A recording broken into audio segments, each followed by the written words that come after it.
Well, US markets as well as European markets are likely to react positively to this news as they open a few hours from now. Meanwhile, the United States has made it official that there will be no further extensions to its August 1st tariff deadline. US Commerce Secretary Howard Lutnick confirmed on Sunday that the tariffs will now be enforced without delay or exception. Speaking to Fox News, Lutnick said that there will be no extensions or no grace periods, adding that customs will begin collecting duties starting August 1st. Remember, the move highlights a tough stance from the Trump administration, especially for countries like India that are still negotiating trade deals.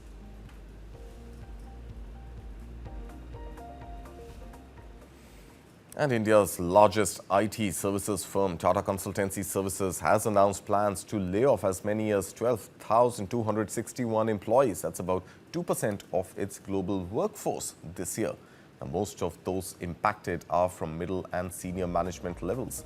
The decision comes even as the company added 5,000 new employees, fresher level roles in the April to June quarter, bringing its total headcount to over 6.13 lakh as of June 30th, 2025. In a statement, TCS said the move is part of its broader transformation into a future-ready organization, a strategy that focuses on investing in new technologies like AI deployment, market expansion, as well as realignment of talent. The company clarified that while reskilling and redeployment efforts are ongoing, releasing some associates whose roles may no longer be viable is unavoidable. TCS assured that impacted employees will be given appropriate benefits, counseling and outplacement support, but the news has added to growing concerns in the tech industry, especially as other IT giants face similar headwinds.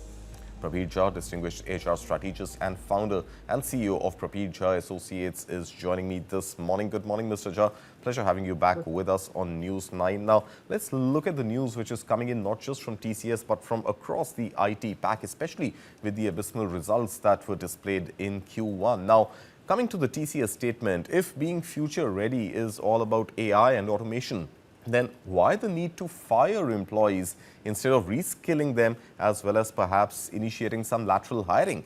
Now, is this a charade for pure demand contraction and cost cutting, given, of course, what we spoke about TCS's abysmal Q1 numbers? Kartik, good morning. Always a pleasure to be on your show. And it may not be a charade, but very clearly the headwinds are very, very strong. And the need to rationalize costs and I'm glad actually to see that, the action is happening more at senior and middle management levels and not just at entry-level jobs, which has been the practice hitherto. I, however, see this more in terms of the need of rebalancing the workforce. And we are actually moving from a plain vanilla right sizing to actually right skilling of the workforce.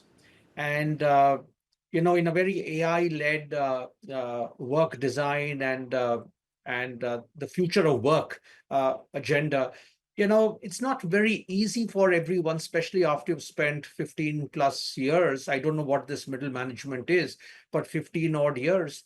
And not everyone is a willing learner. There is a mindset. And the only question I would have asked is the writing was on the wall. Why did TCS or such a company not wake up a year ago, 2 years ago, instead of doing a 2% straight off the cliff at the moment? This was waiting to happen. And therefore, to me, it's not a surprise. And the fact that some people, roles are redundant, and more importantly, some people are unwilling to reskill themselves, will lead to issues not only in IT companies, but I dare say I see this happening in other industries as well. So it's a wake-up call for a lot of people. Of course, no doubt a wake-up call, Mr. Jha. But up until now, correct me if I'm wrong, the assumption was that AI and automation are going to eat into entry-level jobs. But what we are now hearing is that this 2%, that's about 12,000 people that TCS will let go off in this year, are senior and middle management roles. While you said that in some way this is a rebalancing and the right sizing, but at the same time, it's not really freshers. In fact, on freshers, the guidance says that more employees are likely to be added. I'm just a little surprised that if AI is the reason and automation is the reason, then why is it that entry-level jobs are not being impacted, rather senior-level roles are getting hit this time? Good question, Kartik. And I personally believe that maybe entry-level jobs are coming with more ready to deploy working hands kind of jobs and roles, so it's easy. Second is maybe they are more moldable. Third, the cost implications are a little different.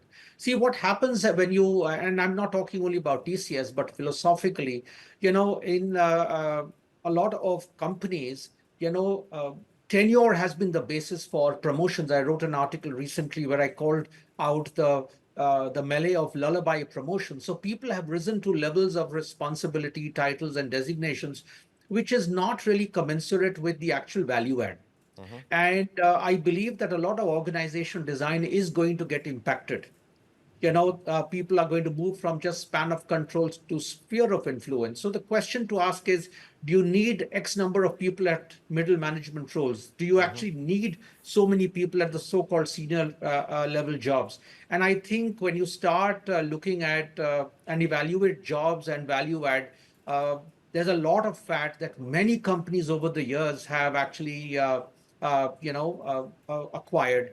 And in particularly in IT companies, when the markets have been growing over the last couple of decades, everyone has risen to levels of incompetence, or at least Right. many of them. And when things are now kind of getting threadbare and the technology landscape is changing, hard questions, are going to be asked, that what actually is your value add? And therefore, jobs are going to combine. Some jobs are going to disappear, and some people who are not actually able to indicate or demonstrate true value add will be the ones who will be, under the microscope. And actually, 2,000 out of 6 lakh or 12,000 people out of 6 lakh plus jobs, 2%. Yeah, it's tough. I am not denying that. But, I'm not surprised, because for long, senior and middle and fairly fat middle and senior level jobs have escaped the Disruption, so hatchet. to speak. Right. And I think this is, to me, the right message, because you must first start asking questions of middle and senior levels, because, and this is going to happen. This is my and I'm sure we'll talk about it in some future show as well. This is going to happen in many more companies. I see this in my advisory life as I look at companies closely, Right. and there is a huge fat in the middle of many companies, and this is going to get called out sooner than later. Right, that flab has to be cut apparently, and that is what TCS is doing. But Mr. Jha, before I let you go, it's important to also put this into context and really ask that one tough question, that this disruption that we are seeing is not a disruption which has been instrumentalized by India's IT company. In that sense, is it fair to assume at this moment that India's IT companies have led down India on this AI journey? Because we haven't really seen any top-notch AI tools being built in India. Was the story always about cost arbitrage and never really about innovation when it comes to India's IT sector? I mean, it's a deeper question. We'll need a lot more time, but a lot of the India IT story has actually happened because of linear model of headcount-based revenue growth, right? So the word body shopping, add more people and therefore it will lead to more revenue, has been the habit and practice that a lot of leadership has grown with. That's the model they knew. And now when the entire technology landscape is getting disrupted, yes, we have an opportunity. I'm not saying that companies are not attempting it, but yes, are we leading that charge? Maybe not, but we are definitely suffering. And I think this is a wake-up call for a lot of Indian IT companies to actually repivot, reposition, and actually move from just being a services and cheap labor arbitrage-led, headcount-led, service provider, to more technology, deep technology and innovation-led thinking. And some companies are going to make the cut, and eventually not everyone is going to survive or definitely be of the scale and size that they have historically been.